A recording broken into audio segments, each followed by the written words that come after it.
Hey, my name's James Nicholson and welcome to my YouTube channel. In this video, I want to talk about if Labour are about to cause a mortgage meltdown. They're relaxing financial rules. They're getting the FCA to push lenders to give you more money. The economy is struggling. You've got inflation at rising rates as well.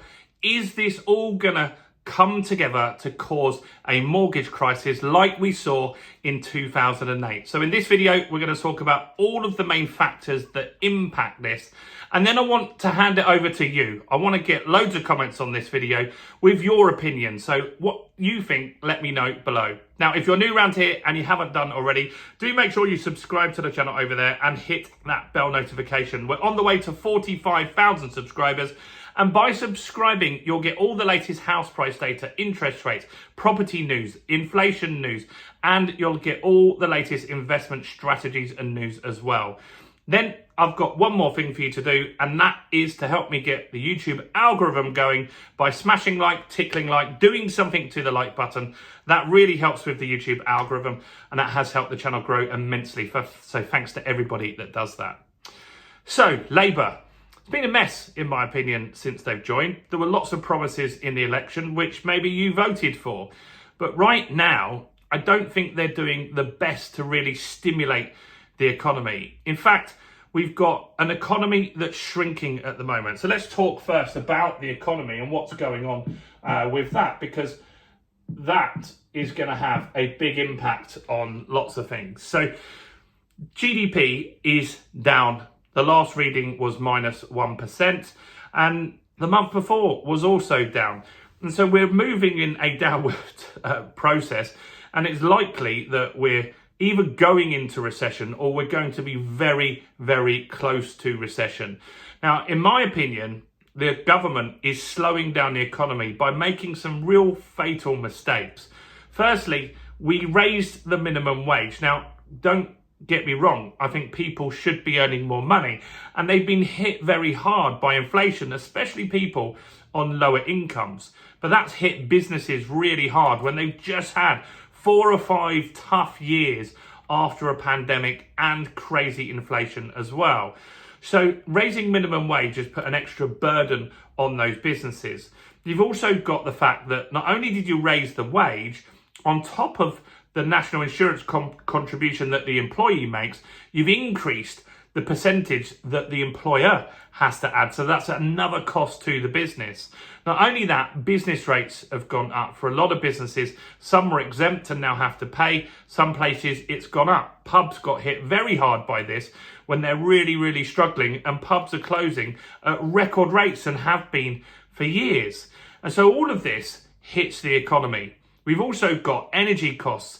We're some of the highest energy costs in the whole of the world. I think we're in the #1 most expensive energy costs. And sometimes we're 4 times higher than other countries. Imagine if you could start a factory in France and you could get energy costs for a quarter or even half the price that we pay here. That's one of your biggest costs. So of course, you're going to look at those places. And that's why things like Tesla gigafactories, which bring loads of employment in, are built in somewhere like Germany, where costs are cheaper than the UK. We could do with some of those big companies coming here and getting that manufacturing and decent high paid skilled jobs in the UK. So the economy is something that could impact house prices, because if more people lose their job, then you're going to see house prices drop. So that's one thing that could impact it. Next is inflation. And the inflation stuff is just getting infuriating now. We have had a rise in inflation to 3.6%, up from 3.4%. The analysts expected 3.5%, not 4.5%, 3.5% inflation. So it's worse than expectations. But here's where the frustration is.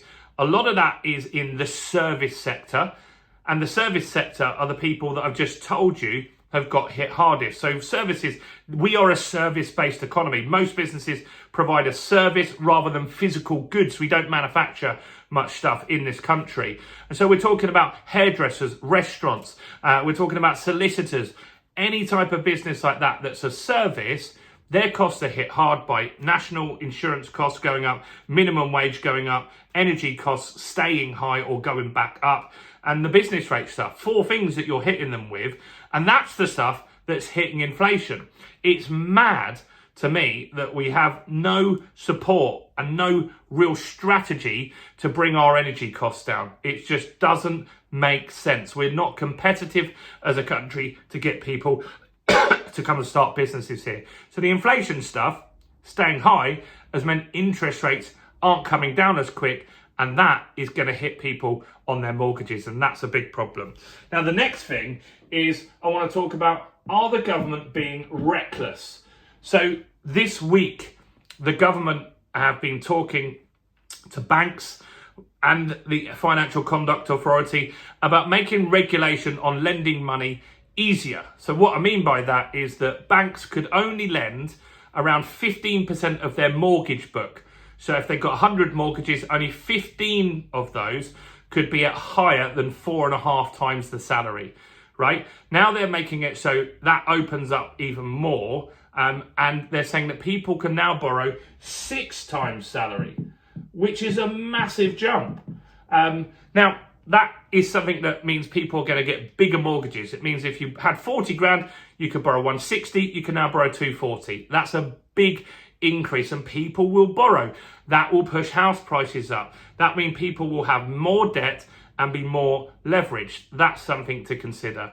They've also made it so you can borrow, get a mortgage on a lower salary now. It was 35 grand. That's moved down to 30 grand for a single person buying a property. For couples, you needed a combined salary of 55 grand. That's dropped to 50 grand now. That brings more people in. I think that's quite good because you're going to get them out of the rental market. But the point is, it could contribute to a mortgage crisis. This is what happened prior. 2007, you could borrow a lot more money. It was very easy to get money. Not many checks were done on you. And that's what they're looking to do now. Make it easier to get a mortgage. Less strict, less focus on your income and expenses, and lend people more money. Now, their goal is to get the property market moving again. Get some more stamp duty in. Get solicitors paid so they get VAT off of that. Get wages paid for those solicitors. That's their goal here, is to get the mortgage market and the property market moving again. But some of you guys think that this could be a problem that's really going to happen in the next year or two, because what we're doing is kicking the can down the road. What do you think? Do you think Labour is causing problems? I think it's very frustrating from my side that you're telling us that inflation's high, but nearly every point on that inflation data is caused by government policy, and there's nothing that I can see that they've done to really fix this. And now, I'm not saying the last guys were any better or the next guys are going to be any better, but I'm saying that who's in power right now isn't helping normal people. Let me know what you think in the comments. Do make sure as well you grab our new guide to get yourself and save yourself some money on your mortgage. It's called Mortgage Secrets: How to Get the Best Deal in 2025. I'm going to link to it in the description below. It costs nothing.